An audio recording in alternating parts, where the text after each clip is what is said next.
कौन हो तुम, इस तरह अंदर घुसे चले आ रहे हो? मैं एक मलसी हूँ, रास्ता भूल गया हूँ। मुझे आपकी झोपड़ी नजर आई, इसी तरफ चला आया। अच्छा, तो आप मालसी हैं। मालिश करने के लिए कितने पैसे लेते हो? अब मुझे ये बताएं, कौन कौन सी मालिश करते हो? जैसे लोग कहते हैं मैं वैसे कर देता हूँ। मालिश के सिवा और क्या क्या काम कर सकते हो या कुछ भी नहीं कर सकते? हाँ, मालिश करते वक्त जो भी कहोगी वो मैं करूँगा। अच्छा, तो मेरी मालिश कर दो, कितने पैसा लोगे? मैडम जी, आपसे क्या पैसा लेने हैं, आप पहले से ही इतना खूबसूरत हैं। अच्छा, मेरी बात याद रखना, अच्छी मालिश करोगे तो आपको पैसे भी दूंगी, उसके बदले में और भी कुछ दूंगी। मैडम जी जल्दी बताएं, आपकी कहाँ कहाँ पे मालिश करनी है। तुम्हारे हाथों में तो जान है, तुमसे मालिश करवाकर मुझे बहुत मजा आया। अच्छा, तो मैं चलता हूँ, फिर मिलेंगे। तुम नहीं जाओ, तुम यहीं रुको, मैं यहाँ अकेली रहती हूँ। मैडम जी, एक शर्त पर आपके पास रुक जाता हूँ, अगर तुम मुझे इसी तरह मालिश करवाओगी। हाँ। जैसलमेर के सुनहरे रेगिस्तान के बीचों बीच एक जवान और दिलकश लड़की रेशमा अकेली मिट्टी की झोपड़ी में रहती थी। बरसों से वह तन्हा थी, कोई उसके पास नहीं आता था। एक शाम जब वह ऊंचे रेत के टीले पर बैठी थी तो उसे दूर से कदमों की आहट सुनाई दी। जैसे ही वह उठी और झांका तो देखा कि एक बूढ़ा आदमी भंवरलाल रेत पर चलता हुआ उसकी तरफ आ रहा था। हाथ में तेल की छोटी शीशी लिए रेशमा के दिल में अजीब सी हलचल हुई, जैसे सदियों बाद इस वीराने में कोई आया हो। वह बेसाख्ता पुकार उठी, सुनो, इधर आओ, मेरे पास आओ। भंवरलाल जो धीरे धीरे चल रहा था, आवाज सुनकर ठिठक गया, फिर उसने कदम तेज कर दिए। रेशमा अपने आप पर काबू ना रख सकी और दौड़कर उसके पास पहुंच गई। जब वह टीले पर पहुंचा तो रेशमा ने उसका बाजू पकड़ लिया। तेल की शीशी देखते ही उसकी आंखों में चमक आई, दिल में अजीब सी बेचैनी जाग उठी। वह खामोशी से भंवरलाल का हाथ पकड़कर उसे सुनसान रेत के एक टीले की तरफ ले जाने लगी। हैरत से भंवरलाल बोला, अरे कौन हो तुम, कहां ले जा रही हो मुझे? हाथ क्यों पकड़ा है? रेशमा ने कोई जवाब ना दिया, बस उसका हाथ और मजबूती से थामे रखा। दोनों एक ऐसी ऊंची रेत की चोटी पर पहुंचे जहां परिंदा भी पर ना मार सके। वहां रुककर रेशमा ने धीमी आवाज में कहा, तो तुम्हें मालिश आती है ना? भंवरलाल ने सिर हिलाकर हामी भरी। हाँ, अरे तुम कौन हो? हाँ, मैं सचमुच मालिश करने वाला हूं। यह सुनकर रेशमा के चेहरे पर खुशी की लहर दौड़ गई। तो क्या तुम मेरी कमर पर मालिश कर सकते हो? भंवरलाल घबरा कर बोला, तुम्हारा दिमाग तो ठीक है ना, मैं तो सिर्फ मर्दों की मालिश करता हूं, तुम तो एक लड़की हो। रेशमा ने झट से अपनी कमर पकड़ ली और नीचे बैठते हुए कराहती हुई बोली, यहां बहुत दर्द हो रहा है, बहुत ज्यादा दर्द। भंवरलाल परेशान होकर पास आया। कहां दर्द हो रहा है, दिखाओ। रेशमा ने कहा, यहां मेरी कमर में जरा मालिश कर दो, शायद आराम मिल जाए। भंवरलाल कुछ पल ठहरा, फिर धीरे से झुककर उसकी कमर पर तेल मलने लगा। रेशमा ने आंखें बंद कर ली, जैसे उसके चेहरे पर सुकून उतर आया हो, मगर उसके दिल में एक छुपा हुआ मकसद पूरा होने की तरफ पहला कदम उठ चुका था। उधर चारों तरफ अंधेरा छा गया। भंवरलाल उठकर खड़ा हुआ और रेगिस्तान से बाहर जाने लगा। रेशमा घबरा कर बोली, इतनी रात को कहां जाओगे? आज की रात यहीं मेरे पास ठहर जाओ। भंवरलाल ने देखा कि सचमुच रात गहरी हो चुकी थी। वह ठिठक कर रुक गया और रेशमा की तरफ देखने लगा। रेशमा जवान और बेहद हसीन थी। वह बस उसे देखता ही रह गया, फिर बेख्तियार कदम बढ़ाए उसके पास आया और आंखों में झांकते हुए बोला, ठीक है, आज मैं तुम्हारे पास ठहर जाता हूं, मगर यहां सोने की जगह कहां है? रेशमा मुस्कुराकर बोली, जगह मिल जाएगी, बस तुम मेरे साथ सोने वाले बन जाओ। यह कहकर उसने भंवरलाल का हाथ पकड़ा और रेत के टीले की तरफ चढ़ने लगी, जहां उसकी मिट्टी की झोपड़ी थी। जब दोनों झोपड़ी के पास पहुंचे तो भंवरलाल ठिठक कर बोला, यह तो बहुत छोटी सी झोपड़ी है, यहां तो सिर्फ एक ही आदमी सो सकता है। रेशमा उसकी आंखों में झांक कर बोली, झोपड़ी छोटी है, मगर यह मारवाड़ का रेगिस्तान बहुत बड़ा है, क्यों ना हम दोनों झोपड़ी के बाहर इसी रेत पर सो जाएं? भंवरलाल बोला, ठीक है, जैसे तुम्हारी मर्जी। रेशमा ने फौरन रेत पर चटाई बिछाई और कहा, आओ यहां बैठो। भंवरलाल चटाई पर बैठ गया। रेशमा भी उसके बिल्कुल करीब बैठ गई। कुछ पल बाद उसकी नजर भंवरलाल के हाथ में रखी तेल की शीशी पर पड़ी। उसने मुस्कुराते हुए पूछा, मालिश करने के कितने पैसे लेते हो? भंवरलाल बोला, जो जितना दे वही ले लेता हूं। रेशमा ने फिर सवाल किया, और मुझसे कितने लोगे? भंवरलाल चुप रहा, कोई जवाब ना दिया। रेशमा ने धीमी आवाज में उसकी आंखों में झांकते हुए कहा, तुम क्या क्या मालिश करते हो? भंवरलाल ने सादे लहजे में कहा, जो जिसकी चाहत हो वही कर देता हूं। यह सुनकर रेशमा के होंठों पर हल्की सी मुस्कान आई। वह उठी, झोपड़ी के अंदर गई, लकड़ियां लाकर आग जलाई, फिर 2 अंडे उबालकर भंवरलाल के सामने रख दिए। भंवरलाल हैरान होकर बोला, इसकी क्या जरूरत थी? रेशमा ने नरमी से कहा, यहां बहुत सर्दी है, ये खाओ, तुम्हारे काम आएंगे। भंवरलाल सवाल भरी नजरों से देखता रहा मगर चुप रहा। उसने एक अंडा खाया और पूछा, और तुम कुछ नहीं खाओगी? रेशमा बोली, मुझे सर्दी नहीं लगती, यह तुम्हारे लिए है, तुम्हें जरूरत है, मुझे नहीं। भंवरलाल सोच में पड़ गया कि रेशमा का असल मतलब क्या है, मगर कुछ समझ ना सका। उसने दूसरा अंडा भी खा लिया। तब तक बादल गहरे हो चुके थे। भंवरलाल वहीं चटाई पर लेट गया। रेशमा भी पास वाली चटाई पर लेट गई और दोनों नींद की आगोश में चले गए। सुबह हुई। भंवरलाल अभी गहरी नींद में था कि रेशमा जाग उठी और रेत के एक टीले पर जाकर अपना बाजू थाम कर बैठ गई। अचानक वह चीखी, नहीं, हाय, मेरा बाजू, मेरा बाजू। भंवरलाल घबरा कर जाग उठा। आवाज सुनते ही दौड़ता हुआ आया। रेशमा कराहते हुए बोली, मेरे बाजू में आग लग रही है, देखो देखो। उसकी आवाज में इतना दर्द था कि भंवरलाल के कदम और तेज हो गए। वह आते ही उसके पास पहुंचा, घुटनों के बल बैठ गया और नरमी से पूछने लगा, कहां दर्द हो रहा है? वह उसके बाजू को धीरे धीरे छूने लगा। रेशमा ने आंखें कसकर बंद कर ली और कराह कर बोली, वही जगह, बस वही। उसके चेहरे पर अजीब सा सुकून उतर आया, जैसे भंवरलाल की उंगलियों के लम्स ने उसे किसी और ही दुनिया में पहुंचा दिया हो। भंवरलाल पूरी तवज्जो से उसके बाजू पर तेल मलता रहा और बोला, अरे तुम कौन हो? तुम्हारे जिस्म में इतने दर्द क्यों छुपे हैं? लगता है जैसे बरसों से किसी ने तुम्हारा ख्याल ही नहीं रखा। रेशमा की आवाज अचानक ठंडी पड़ गई। कभी किसी ने रखा ही नहीं। फिर वह हल्की मुस्कुराहट के साथ बोली, लेकिन तुम तो रख सकते हो ना। भंवरलाल चुप हो गया, दिल जैसे कुछ कहना चाहता था। कुछ पल वह उसकी आंखों में देखता रहा, फिर सिर झुकाकर धीरे से बोला, हाँ, अगर तुम चाहो तो मैं तुम्हारा ख्याल रख सकता हूं। अचानक रेशमा उठी और तेजी से रेत के टीले के पीछे गायब हो गई। भंवरलाल हैरान होकर उसके पीछे भागा। जब पहुंचा तो देखा कि रेशमा एक बड़े पत्थर के पीछे छुप चुकी थी। भंवरलाल इधर उधर ढूंढता रहा, फिर उसकी नजर उसी पत्थर के पीछे ठहरी जहां से रेशमा छुप कर देख रही थी। वह दौड़ा और बोला, अब यहां क्यों बैठ गई हो? रेशमा ने नरमी से कहा, यह जगह कैसी है? यहां कोई नहीं है, सिर्फ तुम और मैं। भंवरलाल ने हैरत से पूछा, तुम्हारा मतलब? रेशमा कुछ पल सोचती रही, फिर बोली, नीचे बैठ जाओ। भंवरलाल पहले तो हिचकिचाया मगर बैठ गया। रेशमा ने नजरें झुकाकर पूछा, तो बताओ तुम्हारा इरादा क्या है? भंवरलाल हड़बड़ाकर बोला, मैं तुम क्या कहना चाहती हो? रेशमा ने बात मोड़ दी, बस यह पूछ रही हूं, ठीक है? तुम यहीं रहोगे या वापस चले जाओगे? दोनों कुछ देर खामोश बैठे रहे। फिर रेशमा उठी और बोली, चलो आज मैं तुम्हें कुछ खास खिलाती हूं। तुम मेरे पहले मेहमान हो। भंवरलाल चौंक कर बोला, क्या चीज? रेशमा शरारत से मुस्कुराई, चुप रहो, ठहरो, सारी जिंदगी याद रखोगे। दोनों झोपड़ी की तरफ बढ़े। रेत के टीले पर सूरज की किरणें झोपड़ी के मिट्टी के ढांचे से टकराकर झड़ रही थीं। रेशमा ने आग जलाई और गोश्त का एक छोटा टुकड़ा निकाला। भंवरलाल चौंक कर पूछ बैठा, यह कहां से आया? रेशमा ने पलटकर कहा, तुम्हारे आने से पहले भी कोई आया था। भंवरलाल के माथे पर बल पड़ गए। धीमी आवाज में बोला, फिर वह कहां गया? रेशमा मुस्कुराकर बोली, चला गया नीचे रेत की वादी में, बहुत नीचे। भंवरलाल खामोश हो गया। कुछ देर बाद खाना तैयार हुआ। दोनों ने बैठकर खाया। अब शाम उतर रही थी और मारवाड़ के रेगिस्तान में ठंडी हवा चलने लगी थी। रेशमा ने भंवरलाल का हाथ थामा और उसे रेत के ऊंचे टीले पर ले गई। ऊपर पहुंचकर दोनों नीचे बैठ गए। रेशमा ने सिर पकड़कर बोली, आज तुम मेरे लिए कुछ करोगे?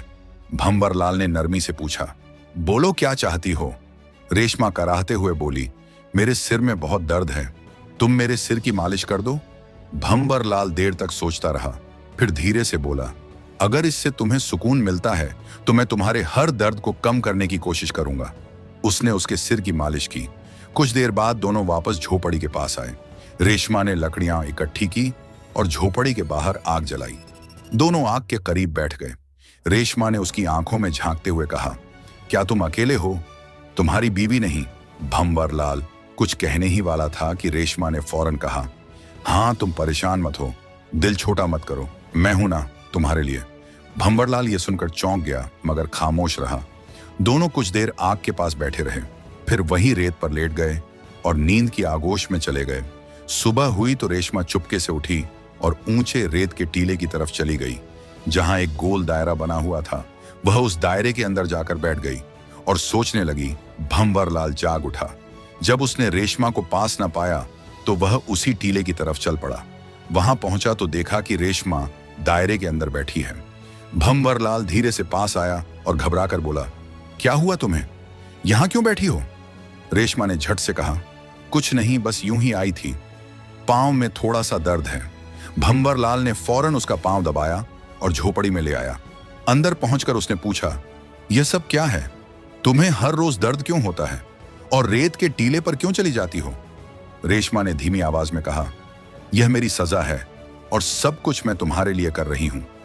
भंवरलाल हैरान होकर बोला, मेरे लिए? कैसे? रेशमा की आंखों में कोई राज छुपा था, मगर वह कुछ कहे बिना झोपड़ी से बाहर निकल गई। दोपहर हो चुकी थी। रेशमा ने खाना बनाया और दोनों ने साथ मिलकर खाया। खाने के बाद चारों तरफ खामोशी छा गई। भंवरलाल ने मुस्कुराकर पूछा, कुछ ज्यादा तो नहीं खा लिया तुमने? रेशमा ने जवाब दिया, तुम्हारे साथ खाना अच्छा लगता है। भंवरलाल हैरत से बोला, तुम अजीब हो, कभी भूख ही जैसी लगती हो, कभी यूं ही मुस्कुरा देती हो। अगले दिन गोश्त पकाते हुए रेशमा मुस्कुराकर बोली, कभी कभी भूख पेट में नहीं, दिल में लगती है। भंवरलाल चौंक कर बोला, तुम्हारी ये बातें अजीब लगती हैं, कहना क्या चाहती हो? रेशमा ने नरमी से जवाब दिया, अभी कुछ नहीं, बस ये बताओ, क्या आज रात भी यहीं रहोगे? भंवरलाल ने आंख मारकर कहा, तुम रोज यहीं पूछती हो और मैं रुक जाता हूं। जब तुम ठहरती हो तो मैं भी ठहर जाता हूं। रेशमा ने नजरें झुकाकर कहा, शायद बेहतर हो कि अब तुम चले जाओ। भंवरलाल कुछ देर खामोश रहा, फिर पूछा, अगर चला गया तो? रेशमा धीमी आवाज में बोली, तो वही दर्द लौट आएगा। भंवरलाल चौंक कर बोला, आज फिर कहां दर्द है? रेशमा ने जवाब दिया, दिल में। भंवरलाल ने सोचकर कहा, उसका तो मेरे पास कोई इलाज नहीं। नहीं, रेशमा शरारत से बोली, तुम्हारे हाथों में शिफा है, तुम्हें क्या मालूम? भंवरलाल हंसते हुए बोला, लगता है तुम मुझसे खेल रही हो। रेशमा गंभीर होकर बोली, अगर खेलती तो तुम कब के हार चुके होते। भंवरलाल चुप हो गया। कुछ देर बाद रेशमा ने आहिस्ता से कहा, चलो तुम्हें एक जगह दिखाती हूं जो अब तक तुमने नहीं देखी। भंवरलाल ने पूछा, कहां? रेशमा बोली, मारवाड़ के रेगिस्तान की दूसरी तरफ एक छोटी सी गुफा है। दोनों रेत के उस पार गए।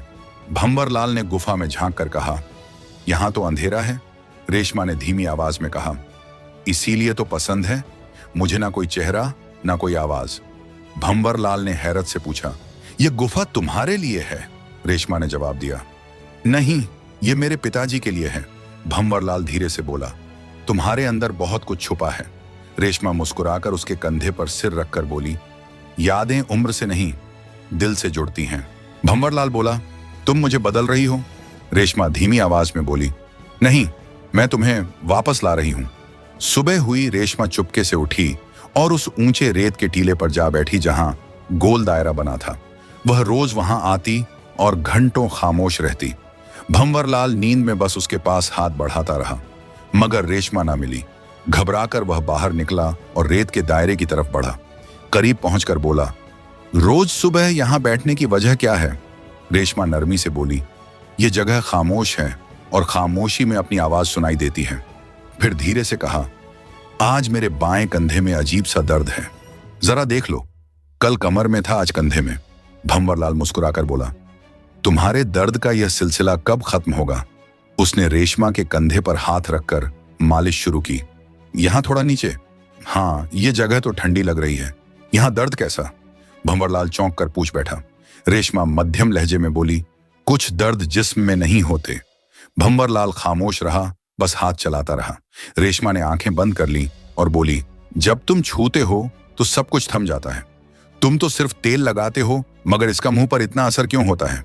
भंवरलाल हैरत से बोला, शायद तुम्हें अंदाजा ही नहीं कि तुम मेरे लिए क्या हो। रेशमा चुप रही। भंवरलाल कुछ कहना चाहता था, मगर जबान साथ ना दी। रेशमा ने बात बदलते हुए कहा, चलो आज तुम्हें एक और जगह दिखाती हूं। दोनों रेत के टीले की दूसरी तरफ गए। पतली सी पगडंडी के पीछे पेड़ों के बीच एक पुराना चश्मा बह रहा था। भंवरलाल हैरत से बोला, यह जगह तुमने मुझे पहले क्यों नहीं दिखाई? रेशमा ने धीमी आवाज में कहा, क्योंकि यह जगह सिर्फ उनके लिए है जो अपने अंदर बहने की हिम्मत रखते हैं। भंवरलाल बोला, आज तुम कुछ बदली बदली लग रही हो। रेशमा पलटकर बोली, और क्या तुम हर दिन वैसे ही रहते हो? मैं रोज नया बनने की कोशिश करती हूं, मगर अंदर वही हूं जो कभी थी। भंवरलाल ने नरमी से पूछा, और वह कौन थी? रेशमा ने नजरें छुपाई, वह जिसे खुद से नफरत हो गई थी। कुछ पल दोनों चुप रहे। फिर भंवरलाल आहिस्ता से बोला, यह सब तुम कैसे सहती हो? रेशमा ने मध्यम लहजे में कहा, सहती नहीं, शायद इंतजार करती हूं। भंवरलाल बोला, किस इंतजार? रेशमा ने हल्की सी कंपकंपी के साथ कहा, तुम्हारी खामोशी के टूटने का। उसकी आंखों में नमी भर आई। अगले दिन रेशमा फिर सुबह चुपके से उठी और रेत के टीले पर उस गहरे दायरे में जा बैठी। वहां गड़गड़ाकर दुआएं करने लगी। मैं अपने गुनाहों से तौबा करती हूं। इतने में भंवरलाल फिर वहां आ पहुंचा और उसकी सारी बातें सुन ली। कुछ देर सोच में डूबा रहा, फिर बोला, तुम्हारी आंखों में वही रोशनी है जो मैंने बरसों पहले एक और औरत में देखी थी। रेशमा चौंक कर बोली, किसमें? भंवरलाल धीरे से बोला, एक औरत थी, खूबसूरत चंदा, मगर दिल की बहुत नरम। वह भी ठीक इसी तरह देखती थी जैसे तुम। रेशमा ने नजरें छुपाना चाही, मगर भंवरलाल की निगाहों से बच ना सकी। वह गहरी सांस लेकर आसमान की तरफ देखता हुआ बोला, मुझे मालूम है तुम कुछ छुपा रही हो, मगर मैं इंतजार कर सकता हूं जब तक तुम खुद सब कहने को तैयार ना हो। इसी पल दूर आसमान पर बिजली चमकी और रेशमा कांप उठी। बारिश की बूंदें उसके चेहरे पर गिरती रही। रेशमा धीरे से बोली, हां, वह चली गई थी और मैं बरसों उसके लौट आने का इंतजार करता रहा। रेशमा की आंखें भर आईं, कांपते होंठों से बोली, अगर वह औरत वापस आ जाए तो? भंवरलाल ने धीरे से जवाब दिया, मैं उससे कुछ ना पूछूंगा, बस चाहूंगा कि वह मेरे साथ खुशी से रहे। रेशमा ने कांपती आवाज में कहा, अगर वह औरत मैं हूं? भंवरलाल हक्का बक्का रह गया, जैसे सांस रुक गई हो। रेशमा ने हिम्मत करके उसकी तरफ देखा और बोली, मैं वही औरत हूं जिसने बरसों पहले तुम्हें छोड़ दिया था। भंवरलाल की आंखों में नमी छा गई। धीमी आवाज में बोला, तुम मेरी? रेशमा ने गर्दन झुका ली और आहिस्ता से कहा, मैं तुम्हारी बीवी हूं, वही जिसने तुम्हें तन्हा छोड़ दिया था। फजा साकित हो गई, हवा भी थम सी गई। मारवाड़ का रेगिस्तान जैसे कोई राज बयान कर रहा हो। रेशमा ने सिर झुकाए, कांपती आवाज में बोली, मुझे डर था कि कहीं तुम मुझे माफ ना करो। भंवरलाल ने आगे बढ़कर उसके कांपते हाथ थाम ली। रेशमा की आंखों से आंसू बहने लगे। वह धीमी आवाज में बोली, मैं बस खूबसूरत रहना चाहती थी, हमेशा किसी ख्वाहिश ने सब कुछ छीन लिया। भंवरलाल धीरे से बोला, क्या हुआ था तुम्हारे साथ? सब कुछ बता दो, आज दिल हल्का कर लो। रेशमा ने गहरी सांस ली और धीमी आवाज में अपनी कहानी सुनाने लगी। उस दिन जब मैंने तुम्हें छोड़ा था तो अकेली निकल पड़ी। दिल में बस एक ही आरजू थी कि दुनिया की सबसे हसीन औरत बन जाऊं। चलते चलते मैं मारवाड़ के इस वीरान हिस्से में पहुंची। वहां एक पुरानी मिट्टी की झोपड़ी में मुझे एक अजीब सी बूढ़ी मिली। वह काले जादू वाली थी। उसने कहा, अगर चाहती हो कि तुम्हारी जवानी कभी खत्म ना हो तो इसकी भारी कीमत चुकानी होगी। मैंने हामी भर ली। उसने मुझे कुछ तावीज दिए, कुछ मंत्र सिखाए और कहा कि हर महीने किसी जिंदा चीज का खून अपने जिस्म पर लगाना होगा। शुरू में छोटे परिंदों का, फिर खरगोश का, फिर बकरी का, और फिर उसकी आवाज कांप गई। फिर मेरे जिस्म में अजीब अजीब दर्द उठने लगे, जैसे अंदर कुछ सड़ रहा हो। कभी कमर में, कभी हाथों में जलन, कभी दिल धड़कना भूल जाता। फिर मैं एक अमिल बाबा के पास गई। उन्होंने सब सुनकर कहा, तुमने कुदरत से बगावत की है, अब माफी सिर्फ सच्ची तौबा से मिलेगी। तन्हा मारवाड़ में रहो, अपने गुनाहों की माफी मांगो, जिस दिल को तोड़ा उसकी खिदमत करो और जिसे छोड़ा उसे वापस लाओ। भंवरलाल की आंखों में आंसू तैर गए। उसने मुस्कुराकर रेशमा का हाथ थामा और कहा, तुमने जो गुनाह किए उनका इकरार ही सबसे बड़ी तौबा है। रेत पर फिर धुंध छा गई, मगर इस बार दोनों के दरमियान ना कोई पर्दा रहा, ना कोई झूठ। अचानक एक झटके से रेशमा के जिस्म में हरकत हुई और वह अपनी असली हालत में लौट आई। अब वह पहले जैसी गैर मामूली हसीन ना रही, मगर उसके दिल और जिस्म दोनों को सुकून मिल चुका था। फिर दोनों वहां से अपने घर लौट गए और सच्ची खुशी की जिंदगी गुजारने लगे। तो दोस्तों, यह कहानी केवल मनोरंजन और शिक्षा के उद्देश्य से बनाई गई है। इसमें दिखाए गए सभी पात्र, घटनाएं और संवाद काल्पनिक हैं। किसी भी वास्तविक व्यक्ति, संस्था या घटना से इनका कोई संबंध नहीं है। कृपया इसे केवल कहानी के रूप में देखें और इसका आनंद लें। हम किसी की भावनाओं को ठेस पहुंचाना नहीं चाहते। अगर आपको यह कहानी पसंद आई हो तो इसे लाइक करें और ज्यादा से ज्यादा लोगों तक शेयर करें। कमेंट करके बताएं कौन सा कदम सबसे अच्छा लगा और हमारे चैनल स्टोरी दर्पण को सब्सक्राइब करना ना भूलें, क्योंकि हम आपके लिए ऐसे ही प्रेरणादायक कहानियां लाते रहेंगे। धन्यवाद।